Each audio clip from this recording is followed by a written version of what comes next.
오늘 마가복음 7장은 그 내용이 세 부분으로 이루어져 있습니다. 그것이 1절에서 23절에 바리새인들과 서기관들, 즉 유대 종교 지도자들과의 논쟁이고 24절에서 30절은 예수님께서 두로 지방으로 가셔서 수로보니게의 여인의 딸을 고쳐주신 이야기, 그리고 31절에서 37절은 귀먹고 말 더듬는 자를 고쳐주신 이야기가 기록이 되고 있습니다. 먼저 예수님은 유대 종교 지도자들과 정결 논쟁을 하십니다. 그 발단은 이렇습니다. 바리새인들과 서기관 몇 명이 예수님의 제자들이 손을 씻지 않고 떡을 집어 먹는 것을 봐요. 그리고는 제자들이 장로들의 전통을 지키지 않는다고 비난을 합니다. 여러분, 당시 유대 종교 지도자들은 모세의 율법 외에 그 율법을 해석하여 추가한 장로들의 전통을 성경과 같은 권위로 지켜왔어요. 그들은 손을 씻지 않고서는 음식을 먹지 말라 한 장로들의 전통 규정을 가지고 제자들이 죄를 지은 부정한 자들이라고 정죄한 것입니다. 이에 대해서 예수님은 그들의 악함을 책망하세요. 너희가 하나님의 계명은 버리고 사람의 전통을 지키는 자들이구나. 여러분, 하나님이 주신 계명의 제일 계명은 하나님 사랑, 이웃 사랑입니다. 하나님은 사람을 세우고 살리기 위하여 계명을 주셨어요. 그런데 종교 지도자들은 이것을 뒤틀어서 율법을 지키는 것을 사람 세우고 살리는 것보다도 우선으로 삼았습니다. 그들은 내 부모를 공경하라는 하나님의 율법은 무시한 채 장로들의 전통으로 하나님께 헌금을 드리면서 고르반, 이 말은 하나님께 바쳐진 예물이라 라는 뜻인데요. 고르반이라고 하면 그러면 부모를 섬길 책임을 회피해도 된다고 눈감아 주었습니다. 예수님은 종교 지도자들의 행위를 지적하시면서 그들의 마음이 하나님을 경외함도 없고 하나님과 사람을 사랑하는 마음이 없다고 지적하세요. 깨끗한 손으로 음식을 먹느냐 아니냐가 그 사람을 더럽히는 것이 아니고 부정과 정함을 가르는 진정한 문제는 그 사람의 마음의 문제라는 것입니다. 여러분, 그 다음에 이어지는 이야기가 중요합니다. 당시 유대 종교 지도자들의 실상을 드러내신 예수님께서는 24절에 이제 거기를 떠나 두로 지방으로 가셨다라고 기록합니다. 여기 거기를 떠나라고 하실 때 거기가 어디겠습니까? 종교 지도자들과의 논쟁을 하신 바로 그 자리입니다. 유대 땅에서 가장 율법을 잘 지킨다고 하는 자칭, 타칭, 가장 거룩한 자들과 대화하신 그 자리를 떠나 예수님은 이방 지역인 두로로 가십니다. 두로는 지금의 레바논, 당시 페니키아 지역으로 예수님이 처음으로 이스라엘 나라를 떠나 해외로 가신 것입니다. 유대인들의 눈으로 보기에는 이방인들은요, 지옥의 불쏘시개 부정한 사람들이었습니다. 그런데 그 두로 지방으로 가셔서는 수로보니게 여인의 간청을 들어주십니다. 수로보니게 여인이 자신의 귀신 들린 딸을 고쳐달라고 요청하자 예수님은 결국 그 청을 들어주시지요. 여러분, 이 전체 구조를 한번 살펴보시기 바랍니다. 유대 땅의 종교 지도자들은 그 외형은 누구보다도 정결한 하나님의 선민이었어요. 그러나 그들의 마음은 부정하고 악독이 가득했습니다. 반대로 두로 지역에 사는 수로보니게 족속 여인은 이방인이었습니다. 하나님의 선민이 아니었습니다. 그러나 그 여인의 기도는 응답을 받았습니다. 마가복음 7장은 이 대조를 통해 우리에게 중요한 선포를 하고 있는 것입니다. 하나님은 그 사람의 외모와 출신을 보시지 않는다. 그 사람의 능력을 보시지 않는다. 대신 하나님은 그 사람의 마음과 중심을 보시는 하나님이시다. 예수님이 유대 종교 지도자들과 정결 논쟁을 벌이셨다고 하셨지요. 마가복음 7장을 통해 우리가 알게 되는 것이 누가 정결한 자인가? 하나님 앞에 내가 죄인임을 인정하고 겸손히 은혜를 구하는 자가 바로 정결한 자. 그 자가 바로 정결한 복을 얻고 누리게 된다는 것입니다. 여러분, 사도행전이 돼서야 복음은 이방인들에게 흘러들어가요. 그러나 예수님의 공생의 사역 안에도 이미 복음은 이방인들에게 활짝 열릴 것이라는 사인을 오늘 본문을 통해 우리가 보게 되는 것입니다. 여러분들이 오늘 본문을 읽다 보면 수르보니게 여인의 간청에 예수님이 하신 대답이 마음에 걸리시는 분들이 있으실 거예요. 귀신 들린 내 딸을 고쳐주십시오 라고 여인이 간청했을 때 예수님이 자녀의 떡을 취하여 개들에게 던짐이 마땅하지 않다 라고 하셨지요. 이 말씀대로 하면 예수님은 그 여인을 개에 비유하고 계신 것입니다. 어떻게 예수님이 이러실 수 있어? 인격을 완전히 무시하는 거잖아. 여러분 그렇게 생각하실 수 있는데요. 그런데 여기서 우리가 알아야 할 것이 있습니다. 예수님은 갈릴리 지역을 떠나 처음으로 두로라는 이방 지역으로 해외여행을 가십니다.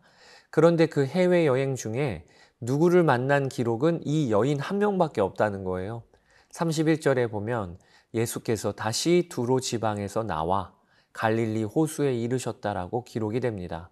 즉 예수님이 제자들 다 이끌고 두로로 해외여행 가셔서 그 여인 한 명 만나시고 다시 갈릴리로 돌아오셨다는 거죠. 이방의 무명의 여인, 귀신 들린 딸을 둔 인생의 희망이라고는 찾아볼 수 없는 그 여인, 그자 한 명 만나시러 예수님은 제자들 다 데리시고 두로로 다녀오신 것입니다.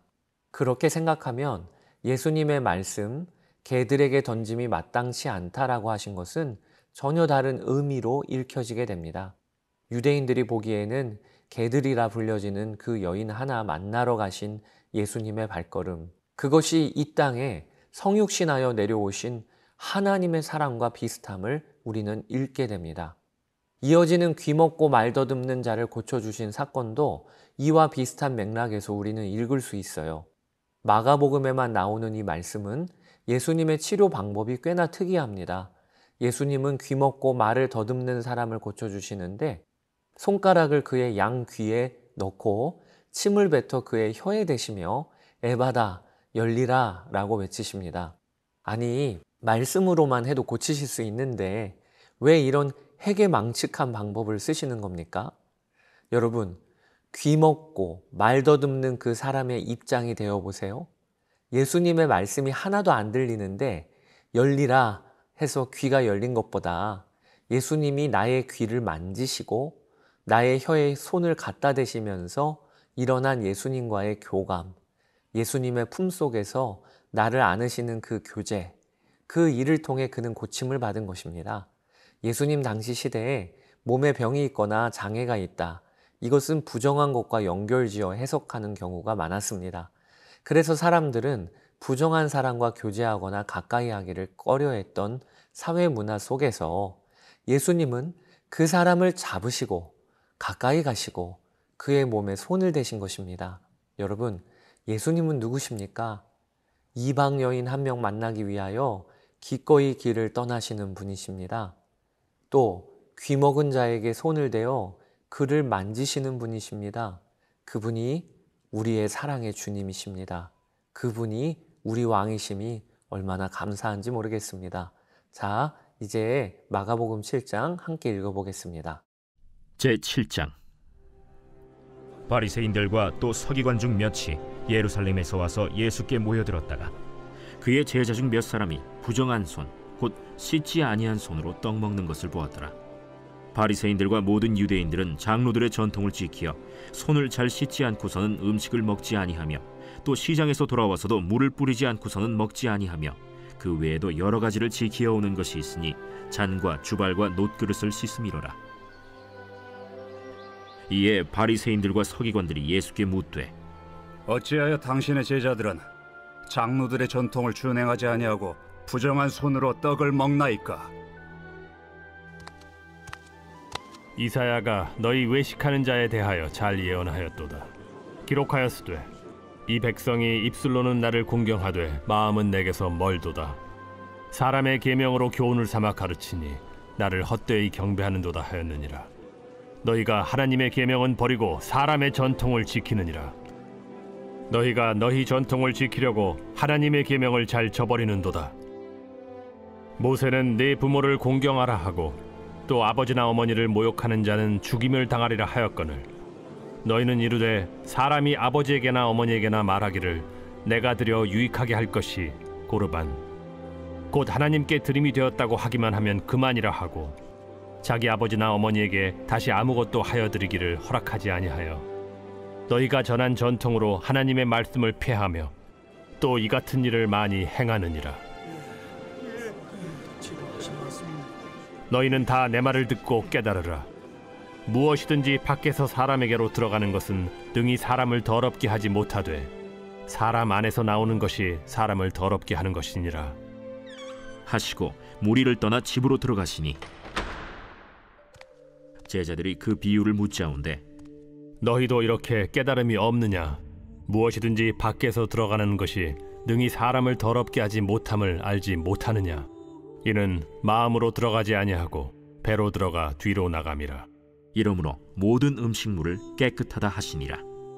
사람에게서 나오는 그것이 사람을 더럽게 하느니라. 속에서 곧 사람의 마음에서 나오는 것은 악한 생각 곧 음란과 도둑질과 살인과 간음과 탐욕과 악독과 속임과 음탕과 질투와 비방과 교만과 우매함이니 이 모든 악한 것이 다 속에서 나와서 사람을 더럽게 하느니라. 예수께서 일어나사 거기를 떠나 두로 지방으로 가서 한 집에 들어가 아무도 모르게 하시려 하나 숨길 수 없더라. 이에 더러운 귀신 들린 어린 딸을 둔 한 여자가 예수의 소문을 듣고 곧 와서 그 발 아래에 엎드리니 그 여자는 헬라인이요 수로보니게 족속이라. 자기 딸에게서 귀신 쫓아내 주시기를 간구하거늘 자녀로 먼저 배불리 먹게 할지니 자녀의 떡을 취하여 개들에게 던짐이 마땅치 아니하니라. 주여, 올소 있다 마는 상아래 개들도 아이들이 먹던 부스러기를 먹나이다. 이 말을 하였으니 돌아가라. 귀신이 내 딸에게서 나갔느니라. 여자가 집에 돌아가 본즉 아이가 침상에 누웠고 귀신이 나갔더라. 예수께서 다시 두로 지방에서 나와 시돈을 지나고 데가볼리 지방을 통과하여 갈릴리 호수에 이르시매 사람들이 귀 먹고 말 더듬는 자를 데리고 예수께 나와 안수하여 주시기를 간구하거늘 예수께서 그 사람을 따로 데리고 무리를 떠나사 손가락을 그의 양 귀에 넣고 침을 뱉어 그의 혀에 손을 대시며 하늘을 우러러 탄식하시며 에바다, 이는 열리라는 뜻이라. 그의 귀가 열리고 혀가 맺힌 것이 곧 풀려 말이 분명하여졌더라. 예수께서 그들에게 경고하사 아무에게도 이르지 말라. 하시되 경고하실수록 그들이 더욱 널리 전파하니 사람들이 심히 놀라 그가 모든 것을 잘하였도다. 못 듣는 사람도 듣게 하고 말 못하는 사람도 말하게 한다.